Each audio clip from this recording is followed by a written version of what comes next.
O futebol brasileiro, que nas últimas temporadas tem tido um domínio de Flamengo e Palmeiras, nessa temporada o time carioca foi bicampeão brasileiro e o Palmeiras conquistou a Libertadores e a Copa do Brasil. Pois é, e os repórteres Eric Faria e Renato Petri se juntaram para analisar como esses clubes chegaram a, como diz o Bruno Henrique, outro patamar. Oi, Peters, pessoal do Esporte Espetacular. Bom, no último fim de semana, terminou oficialmente a temporada de 2020 no futebol brasileiro. E a década chegou ao fim com Flamengo e Palmeiras como protagonistas por aqui. Salve, Eric Faria, para todo mundo que está acompanhando. Exatamente, são dois times que viveram bons momentos nos últimos anos, eu diria até momentos históricos, e que acabaram criando uma rivalidade também. E é sobre esses dois que nós vamos falar a partir de agora. A Libertadores é obsessão, e é assim que a torcida que canta e vibra sempre diz. E vencê-la do jeito que foi, no Maracanã, contra o Santos, com um gol nos acréscimos, com um goleador improvável, foi a coroação de tudo. E o título da Copa do Brasil marcou de vez uma temporada incrível do Palmeiras. Paulista, Libertadores, Copa do Brasil, tríplice coroa, tríplice coroa. Avante palestra, dá-lhe porco! Depois do melhor ano da minha vida como torcedor do Flamengo, o 2020 parecia que não seria tão bom. Mas, de novo, Gabigol, Bruno Henrique, Arrascaeta, Everton Ribeiro, Gerson, Diego e companhia fizeram a diferença. Aqueles minutinhos depois que o jogo contra o São Paulo acabou foram difíceis, mas mostraram que quem manda no Brasil é o Mengão.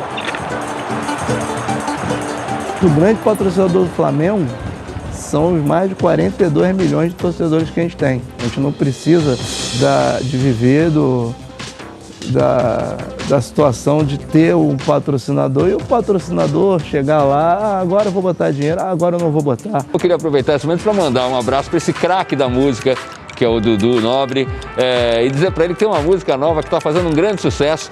Cala a boca, secador, o Palmeiras ganhou. Cala a boca, secador, o Palmeiras ganhou. Aê, Dudu!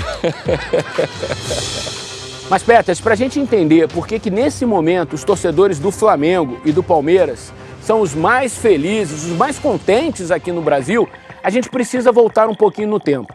Mais precisamente no ano de 2013, quando os dois clubes passaram por grandes revoluções administrativas. No Flamengo, o Eduardo Bandeira de Melo, no Palmeiras, o Paulo Nobre, dois presidentes que tiveram as difíceis missões de reerguer os times que estavam em situações bem difíceis. E cada um, à sua maneira, eles mudaram o rumo das coisas. 8 anos atrás, Wagner Love era o principal nome do Flamengo. E o clube, sob nova direção, abriu mão do atacante porque não teria como arcar com os salários. Em abril de 2013, uma auditoria fez um estudo que mostrou um rombo de 750 milhões de reais. Mais da metade dessa dívida era de impostos atrasados. Para desarmar essa bomba financeira, os dirigentes rubro-negros trabalharam em algumas frentes: redução das despesas, criação de processos e um aumento na arrecadação. O que a gente efetivamente fez naquele momento foi aplicar um determinado remédio, né? É um processo de gestão, porque o que a gente acredita dentro do Flamengo, sempre acreditou, é que sem gestão você não consegue dar nenhum passo. 2 anos e meio depois, 25% da dívida já havia sido paga. Mesmo assim, as dificuldades estruturais ainda eram enormes. Aquela imagem do Paulo Vitor foi uma imagem muito ruim, né? Uma imagem marcante ali no jogador machucado saindo naquele carrinho. Então acho que o Flamengo já tinha que ter virado a chave, né? Pelo nome, pela grandeza. E eu acho que demorou um pouco isso acontecer, né? Enquanto tentava melhorar o Ninho do Urubu, o clube modernizou o seu estatuto, com a inclusão da Lei de Responsabilidade Fiscal, que obriga os dirigentes de agora e do futuro a cumprir as boas práticas de gestão financeira e administrativa. Vários acontecimentos ajudaram a colocar dinheiro no caixa do Flamengo. A negociação de um contrato de fornecimento de material esportivo, depois as luvas pela negociação dos direitos de transmissão, mais para frente as vendas do Vinícius Júnior, do Lucas Paquetá, do Reinier, centenas de milhões de reais que fizeram do Flamengo um dos clubes que mais arrecada no país e que evidentemente também pode gastar mais e aumenta as suas chances de ser campeão.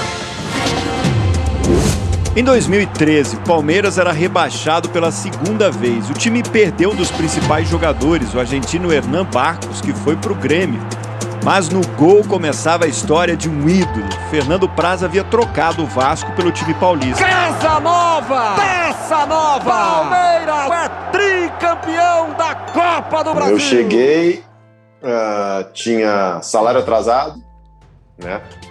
Luvas atrasadas, a crise financeira era muito grande, era um time que não tinha capacidade de investimento, né? A situação financeira beirava o caos. Foi o primeiro ano de Paulo Nobre como presidente. Assumimos em 2013 apenas com 25% da receita do ano. E o ano de 2014 apenas 70% da receita do ano. Se não fosse aportado esse dinheiro, o Palmeiras pararia. Paulo Nobre resolveu tirar o dinheiro do próprio bolso e emprestar ao clube. Foi o começo da recuperação. Dali em diante, a receita da nova arena, inaugurada em 2014, e o dinheiro da patrocinadora impulsionaram o Palmeiras. O Palmeiras era um antes da arena e é um outro depois da arena. Na mesma época que nós inauguramos a arena, iniciamos com o patrocínio da Crefisa, que também, da mesma maneira, é extremamente importante na história recente do Palmeiras. Esse tripé, Paulo Nobre, estádio e patrocinadora, foi o que permitiu hoje o Palmeiras ter uma capacidade de investimento muito mais alta e, evidentemente, também ganhar mais dentro de campo. Com possibilidade de investimentos vieram as contratações. Só em 2019, por exemplo, o Flamengo gastou 243 milhões de reais em reforços. O Palmeiras, 109. Miguel Borja chegou ao Brasil, olha, com muita moral. O Palmeiras acaba de contratar a camisa 10 do Palmeiras tem um novo dono. Poder marcar meu nome na história do Flamengo. Olha, o Arrascaeta foi apresentado pelo Flamengo. No Flamengo, esses investimentos só foram possíveis por causa da base. Jogadores como Vini Júnior, Lucas Paquetá e Renier renderam muitos e muitos milhões ao clube. Renier comemora! Vapor! O Palmeiras, por outro lado, teve a base dentro de campo nas conquistas. Gabriel Menino e Patrick de Paula foram muito importantes nos títulos da Copa do Brasil e da Libertadores. Pois é, Peters, mas você sabe que o torcedor, ele é impaciente, ele quer resultado imediato. E esse trabalho de reconstrução leva tempo. Muitas vezes, os times passam por fases ruins, vão sofrendo, economizando para poder ganhar lá na frente. No caso dos dois clubes, deu super certo. Comparamos os dois times com Vasco e Botafogo, que foram os grandes rebaixados à Série B na última temporada. Os gráficos mostram como Flamengo e Palmeiras arrecadam mais do que têm de dívidas. Pelos balanços de 2019, os últimos divulgados pelos clubes, esse desequilíbrio financeiro fica muito claro. O Vasco faturou menos de 1/3 do que deve. Os números do Botafogo são ainda piores. O futebol brasileiro está passando por um momento muito importante.